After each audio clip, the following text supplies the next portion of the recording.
So I've already been asked twice about adding the second panel in this kit.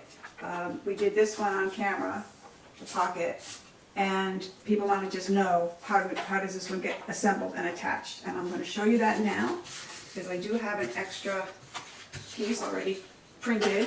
And remember I mentioned that for those parts of the setup, I printed it on brown paper. I printed one on this paper and one on darker paper. And the actual, you can see that the print prints as wood. So if you print it on white paper, that will be fine too. Just this gave such a richer feel to it. So I decided to go with it. Okay, so we need to cut this out. And before we do that, we want to score along these dotted lines. There's 2 dotted lines here, there.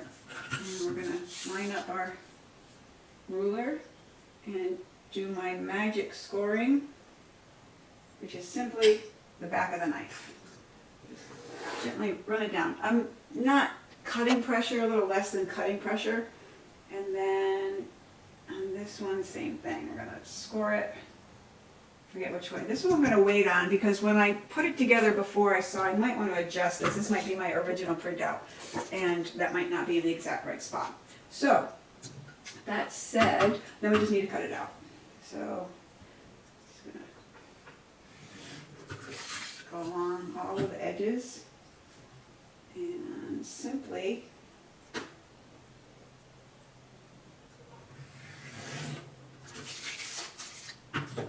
this baby out. I'll speed this up, I'm sure. And maybe even move my head out of the camera. That's unlikely. I will do this edge.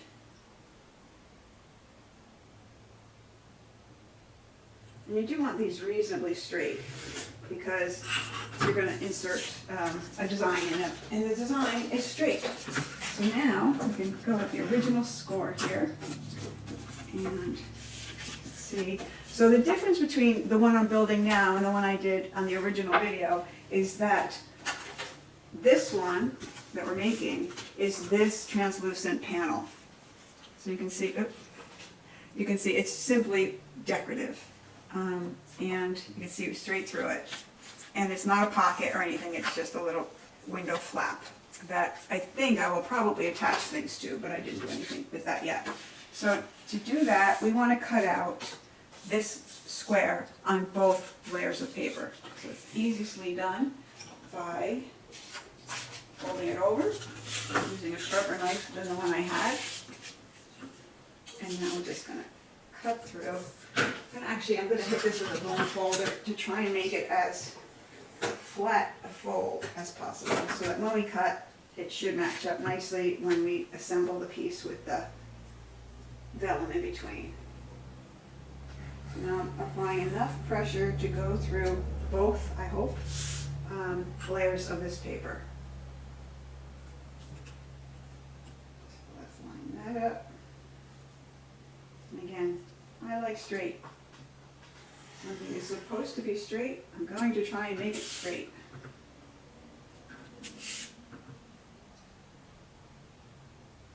Oh, come on, come on, come on, come on.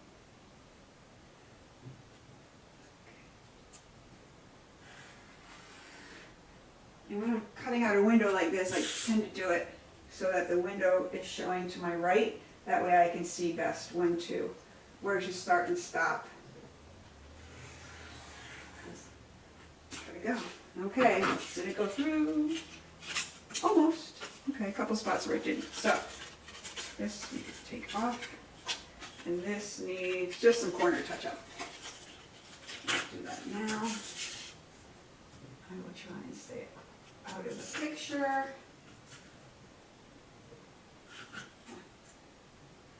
There we go. Okay.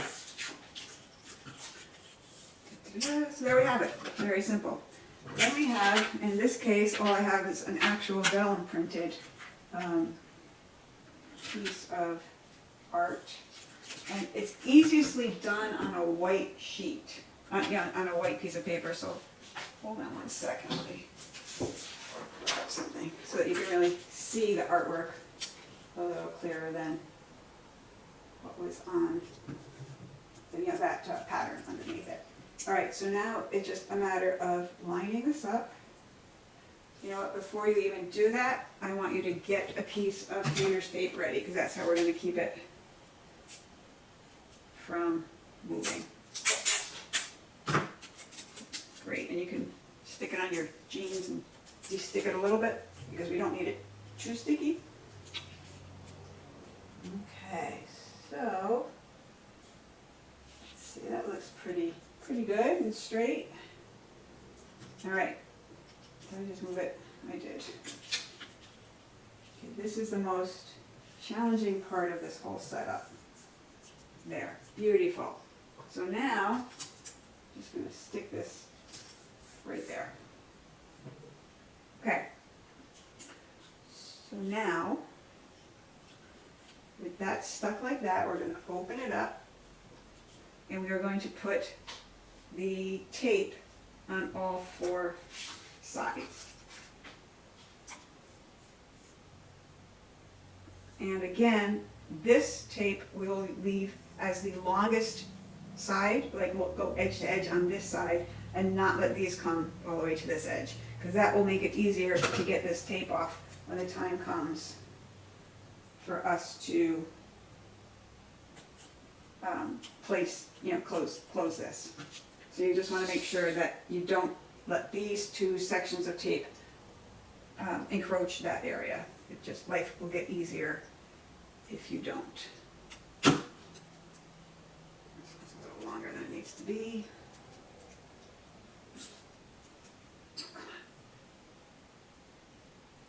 And I'm just sort of aiming for the middle, making sure that it will pick up the vellum paper.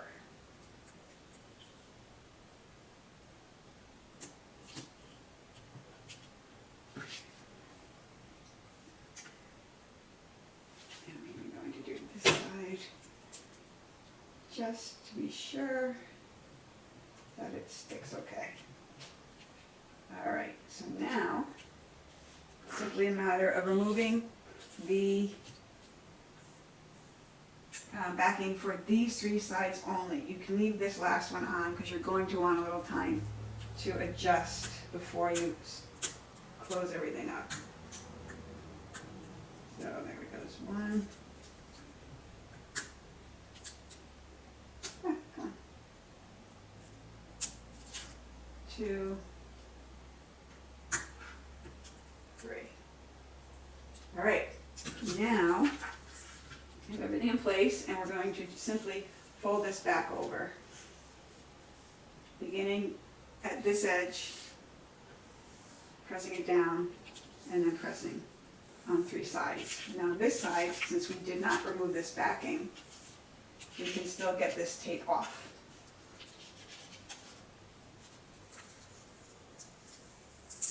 There we go. Now we can remove this backing and press this tape down. And it should, if it helps to pick this up. There we go, and now we can just put that down. Now some of the tape has come overextended beyond this paper, which is fine. So now we just want to do the same thing on these sides to seal it up for good. So, and now it's less important which side is which. We just want to get enough tape in there, particularly for the edges. You don't have to be fancy.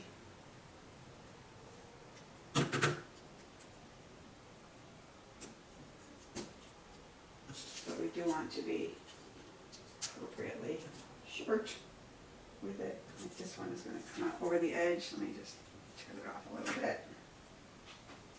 And lastly, here.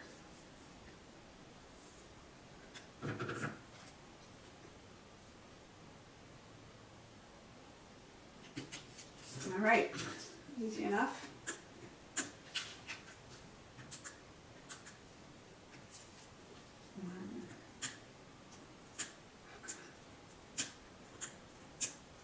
Doesn't want to come off. 2.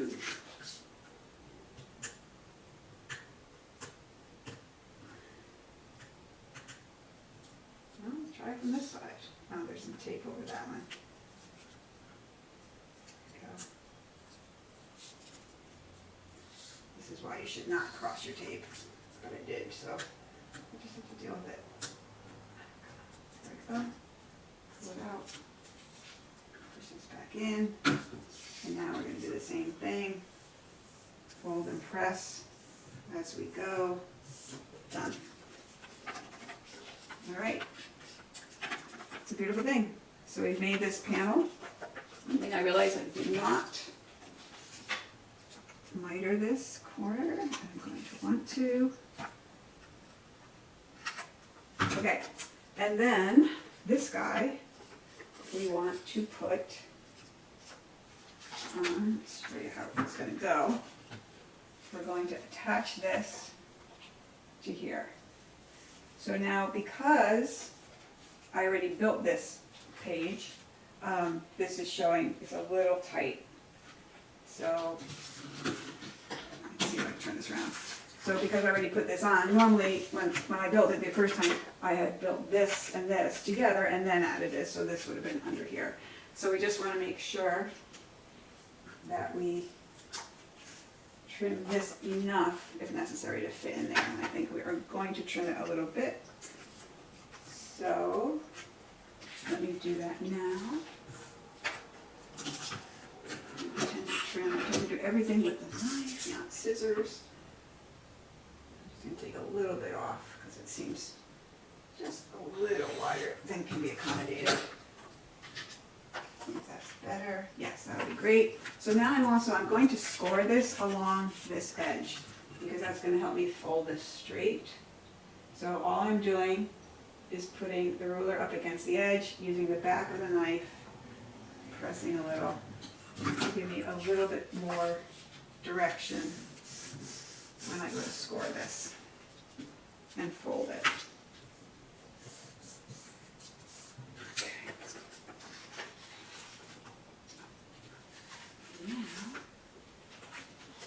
Just needs to be glued to here,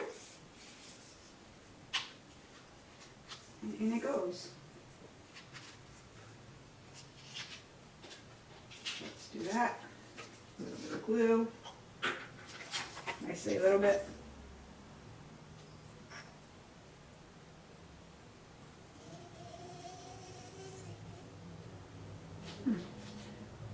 Maybe a little bit more. Why not make a mess with the glue when you can? Okay. This is going to go this way.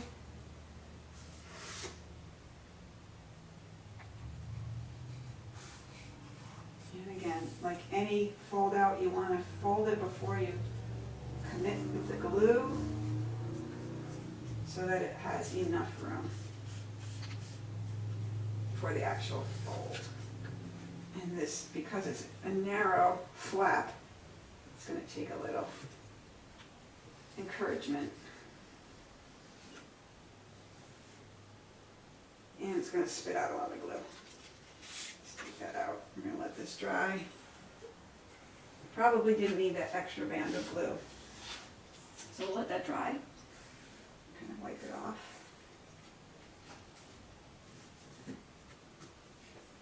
Anyway, so there you get the idea. I moved it, that was the problem. That's better. So there you go. There you have it. And on the original, I did put a little circle here to indicate the lift of this. It's unnecessary, but I put it there. So there it is. So now we can stick the letter back up. We never did seal that up, but put the envelope in there. That should be fine. It's beautiful. You'll notice, you might notice a difference in the two tones because I did use two different colors of brown paper for this, a dark brown and a medium brown. And I just did that for dimension and to try it out and to see how is it going to look in each color. So I'm gonna let that dry, but that's it. So now it's all three, just like in the original one. And again, people were asking how that worked, just thought I would clarify it. So, onward, until next time.